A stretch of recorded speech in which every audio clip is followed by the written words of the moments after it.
আসসালামু আলাইকুম। কী অবস্থা, কেমন আছেন সবাই? নিশ্চয় আল্লাহর রহমতে ভালো আছেন, সুস্থ আছেন। শুভ দুপুর সবাইকে। আজকে চলে আসলাম আরেকটি রান্নার ভিডিও নিয়ে। এখানে আমি কিছু কচুরমুখী সিদ্ধ করে নিয়েছি হলুদ দিয়ে। তারপর এদিক দিয়ে আমি কিছু মাছ ভেজে নিচ্ছি, কচুরমুখী দিয়ে আজকে রান্না করব।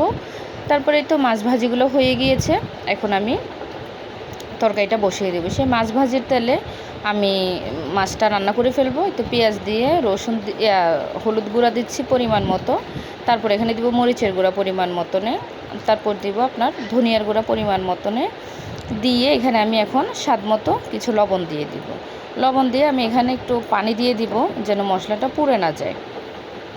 তারপরে তো মশলাটা ভালো করে কষিয়ে আমি এখানে কচুরমুখীগুলো দিয়ে দিয়েছি। সেটার ভিডিওটা অবশ্যই নেওয়া হয়নি। এটা একটু ভালো করে কষিয়ে নিব।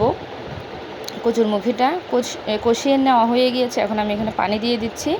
তারপর একটা বলক আসার পরে আমি এখানে মাছগুলো দিয়ে দেবো। এটা একে একে আমি সবগুলো মাছ দিয়ে দিয়েছি।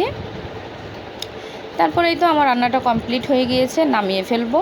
আমার রান্নাটা কেমন হয়েছে সবাই কমেন্টে বলবেন। যদি আমার ভিডিও ভালো লাগে অবশ্যই লাইক কমেন্ট ফলো দিয়ে পাশে থাকবেন। সবাই ভালো থাকবেন, সুস্থ থাকবেন, আমার জন্য দোয়া রাখবেন।